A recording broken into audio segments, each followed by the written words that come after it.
जय हिंद साथियों, स्वागत है आप सभी का स्टडी एग्जाम एकेडमी में। नेहरू युवा केंद्र संगठन NYKS वॉलेंटियर की जो वैकेंसी आई थी उसका यहाँ पर इंटरव्यू और डॉक्यूमेंट्स वेरीफाई होना स्टार्ट हो चुका है।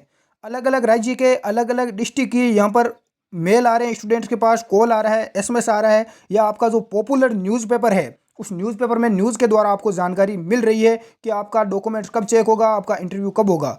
यहाँ पर बहुत सारे स्टूडेंट ऐसे हैं जिनका कल यहाँ पर इंटरव्यू हुआ था और आज भी यहाँ पर होने वाला है। तो इसके अंदर कौन कौन से प्रश्न बेसिक तौर पर विद्यार्थियों से पूछे जा रहे हैं, हम वहाँ से पूछ रहे हैं, वो हमें आपको जानकारी एक बार दे देता हूँ, क्योंकि इन प्रश्नों के बारे में आपको यदि जानकारी नहीं है तो आप यहाँ पर इंटरव्यू में फेल हो जाओगे। पूरी ध्यान से देखना। कुछ विद्यार्थी कल के वीडियो में कमेंट कर रहे थे कि सर हमारे पास कॉल SMS कुछ भी नहीं आया, ईमेल वगैरह। यदि आपके पास नहीं आया है अभी तक ईमेल वगैरह, कुछ भी मैसेज वगैरह, तो आपको घबराना नहीं है। हो सकता है कि आपका जो डिस्ट्रिक्ट है उसका जो इंटरव्यू है वो अभी नहीं होगा, आज के 2-4 दिन बाद होगा, या क्योंकि अभी 8 मार्च तक चलने वाला है और 8 मार्च तक यदि संपन्न नहीं हो पाया तो आगे भी ये चलेगा। निश्चित नहीं है कि 8 मार्च को सभी का हो जाएगा। यहाँ तक यदि नहीं हुआ तो थोड़ा आगे भी इसका टाइम बढ़ सकता है, इसलिए आप घबराएं नहीं, आपका इंटरव्यू जरूर होगा। यदि आपने फॉर्म भरा है तो आपके पास कॉल SMS ईमेल जरूर आएगा, या आपको कहीं पर भी। कुछ विद्यार्थी पूछ रहे सर इसका एडमिट कार्ड नहीं निकल रहा है, तो एडमिट कार्ड इसका नहीं निकलता है, ध्यान रखना। एडमिट कार्ड इसका नहीं निकलता है, ये ध्यान रख लेना। डायरेक्ट सिर्फ आपको डायरेक्ट जो भी आपके ओरिजिनल डॉक्यूमेंट्स है वो लेकर जाना है, साथ में उनकी फोटोकॉपी यानी जीरोक्स भी साथ में लेकर जाना है। डॉक्यूमेंट्स वहाँ पर जमा करवाना है। कुछ विद्यार्थियों का डॉक्यूमेंट्स जमा करते ही इंटरव्यू लिया जा रहा है, और कई ऐसे जिले हैं, अलग अलग ब्लॉक, जहाँ पर वहाँ पर डायरेक्ट इंटरव्यू नहीं लिया जा रहा है, यानी कि उनका इंटरव्यू के लिए बाद में उनको बुलाया जा रहा है, पहले सिर्फ उनका डॉक्यूमेंट ही जमा किया जा रहा है। तो अब आपको डाउट यहाँ पर क्लियर हो चुका होगा NYKS के बारे में। 5,000 आपकी हर महीने सैलरी मिलेगी, 2 साल तक आपकी ये स्थायी जॉब होने वाली है। अब एक इंटरव्यू के अंदर क्या क्या प्रश्न पूछे गए हैं वो बता दूं। कल का इंटरव्यू हुआ जिसमें सबसे ज़्यादा करंट के प्रश्न पूछे गए हैं, ध्यान रखना। करंट जीके के सबको अलग अलग प्रश्न पूछे गए हैं। विशेष तौर से करंट में स्पोर्ट्स, खेल कूद से संबंधित कोई भी खिलाड़ी है उनके बारे में, जो चर्चा में लोकप्रिय खिलाड़ी है उनके बारे में यहाँ पर प्रश्न पूछा गया है ज़्यादातर। ये आप खेल के बारे में जो भी करंट अफेयर्स है उस पर थोड़ा ध्यान दे के जाना। और वहाँ पर उनको पता चल गया है कि विद्यार्थी बाहर जाकर बता रहे हैं कि उनको कैसे कैसे प्रश्न पूछे जा रहे हैं, इसलिए वो प्रश्नों को चेंजिंग भी कर रहे हैं। सेम प्रश्न नहीं पूछ रहे हैं, उससे रिलेटेड प्रश्न पूछ रहे हैं, थोड़ा प्रश्न को चेंज कर रहे हैं। दूसरा प्रश्न यहाँ पर ये पूछा गया था, कल वाले जो प्रश्न पूछे गए उसके टॉप 10 प्रश्न में लेके आ चुका हूँ। दूसरा प्रश्न पूछा गया कि राष्ट्रीय खेल दिवस कब मनाया जाता है। तो राष्ट्रीय खेल दिवस कब मनाया जाता है, ये 29 अगस्त को मनाया जाता है, आपको पता होना चाहिए, ध्यान रखना। ये प्रश्न पूछा जा रहा है, कुछ लोगों को पूछा जा रहा है, कुछ को नहीं पूछा जा रहा है। जो बेसिक प्रश्न है वो आप एक बार ध्यान रख लेना। नंबर 3 प्रश्न पूछा जा रहा है, आपके जिला है, जो भी आप जिले से हो, आपका जो डिस्ट्रिक्ट है उसके जो जिला कलेक्टर है उस जिला कलेक्टर का यहाँ पर नाम पूछा जा रहा है, ध्यान रख लेना। और आपका जो राज्य है उस राज्य के राज्यपाल का नाम भी पूछा जा रहा है, मुख्यमंत्री का नाम भी पूछा जा रहा है। इसके अलावा और भी आपके राज्य से संबंधित कि खेल मंत्री कौन है वर्तमान में, इंडिया के खेल मंत्री कौन है उनके बारे, जो किरण जी है, और आपका जो राज्य है उसके खेल मंत्री कौन है ये भी पूछा जा रहा है, ध्यान रखना।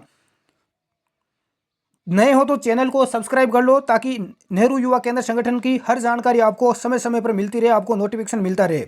अगला प्रश्न यहाँ पर पूछा गया कि NYKS की फुल फॉर्म क्या है, पूरा नाम क्या है। तो आपको ध्यान रखना, नेहरू युवा केंद्र संगठन। पहले इसका नाम क्या था ये भी पूछा जा रहा है। तो पहले आपका सिर्फ इसका नाम था NYK यानी नेहरू युवा केंद्र था, और इसका बाद में नाम बदलकर नेहरू युवा केंद्र संगठन कर दिया गया।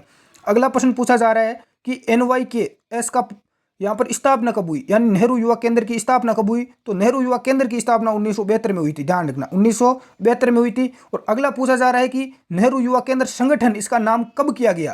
तो ध्यान रखना, इसका नाम बदलकर नेहरू युवा केंद्र संगठन यानी युवाओं का एक संगठन, यह 1987 में किया गया था, जब राजीव गांधी भारत के प्रधानमंत्री बने थे और उन्होंने इसको आगे बहुत ज़्यादा पहुंचाया था। अगला प्रश्न यहाँ पर यह बेसिक तौर पर पूछा गया कि NYKS नेहरू युवा केंद्र संगठन की नींव किसने डाली थी, इसकी नींव किसने रखी थी। तो इसकी नींव रखी थी इंदिरा गांधी ने, प्रधानमंत्री इंदिरा गांधी ने। भारत की प्रथम महिला प्रधानमंत्री कौन थी, इंदिरा गांधी। अगला प्रश्न, NYKS का मुख्य उद्देश्य क्या है, नेहरू युवा केंद्र संगठन का मुख्य उद्देश्य क्या है। तो इसका मुख्य उद्देश्य है वो आप ध्यान से देख लेना, सभी विद्यार्थी इसका अलग अलग आंसर बता रहे हैं। तो इसका जो मेन उद्देश्य है वो है युवाओं को यहाँ पर जागरूक करना, युवाओं को एकजुट करना, युवाओं को संगठित करना, लोगों को जागरूक करना, भारत सरकार की योजनाओं को गांव तक, लोगों तक पहुंचाना, ये इसका मुख्य उद्देश्य है। और जो युवा है गांव के पिछड़े हुए क्षेत्र से जिनमें वो टैलेंट है, उस टैलेंट को आगे लाना, आगे तक उनको खेल कूद में आगे तक पहुंचाना, ये इसका मुख्य उद्देश्य है। अगला यहाँ पर हम प्रश्न की बात करें कि NYKS यानी नेहरू युवा केंद्र संगठन NYKS को आप क्यों ज्वाइन करना चाहते हो। और भी बहुत सारी यहाँ पर भर्तियाँ हैं, पुलिस ज्वाइन कर लो, आप रेलवे ज्वाइन कर लो, आर्मी ज्वाइन कर लो, ये और भी आपके साथ बहुत सारे चांस है। ये एक अस्थायी भर्ती है 2 साल के लिए, फिर भी आप इसको क्यों ज्वाइन करना चाहते हो, ये पूछा जा रहा है। और इसका मुझे बहुत सारे स्टूडेंट आंसर भी पूछ रहे हैं कि इसका हम क्या आंसर दें। तो मैं कल भी बता चुका हूँ, इसको आप इसलिए ज्वाइन करना चाहते हो क्योंकि आपकी रुचि सिर्फ समाज सेवा करना है। आपका जो उद्देश्य है वो समाज की सेवा करना है, समाज में लोगों को आगे तक पहुंचाना है। इस प्रकार से आप बता सकते हैं, जो भी है अपने अपने दिमाग से इसका आंसर दे देना। अगला यहाँ पर पूछा जा रहा है आप खुद के बारे में, कि आप वर्तमान में क्या काम करते हो वो आपको बताना है। तो आपको बताना है कि मैं क्या हूँ, बेरोजगार हूँ। और अगला ये पूछा जा रहा है कि आपके पिताजी है वो क्या काम करते हैं। तो बहुत सारे स्टूडेंट्स कल हमें वहाँ पर आंसर दे रहे थे कि हमारे पिताजी है वो किसान है। क्या है?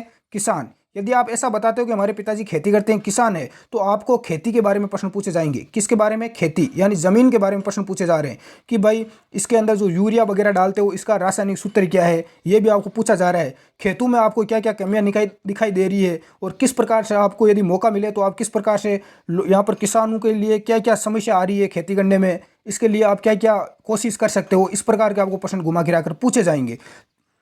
और इसके अलावा यहाँ पर जितने भी महत्वपूर्ण प्रश्न थे वो मैंने आपको बता दिए। और इसके अलावा कोई प्रश्न आपको नहीं पूछा जाएगा। पूछा जाएगा तो यही पूछा जाएगा कि खेल मंत्री कौन है, या जो भी है आप देख सकते हैं। ये आप देख सकते हैं यहाँ पर खेल मंत्री किरण रिजिजू जी की यहाँ पर फोटो भी। और इसके अलावा यदि आपको कोई डाउट रह गया है तो आप नीचे मुझे कमेंट करके पूछ सकते हैं। धन्यवाद, जय हिंद। मेरा टेलीग्राम चैनल है जिसका लिंक नीचे डिस्क्रिप्शन बॉक्स में दिया हुआ है, स्टडी एग्जाम एकेडमी। उसको आप ज्वाइन कर लो, वहाँ पर मैं सारे प्रश्न डाल दूंगा PDF बनाकर, जो भी प्रश्न पूछे जा रहे हैं।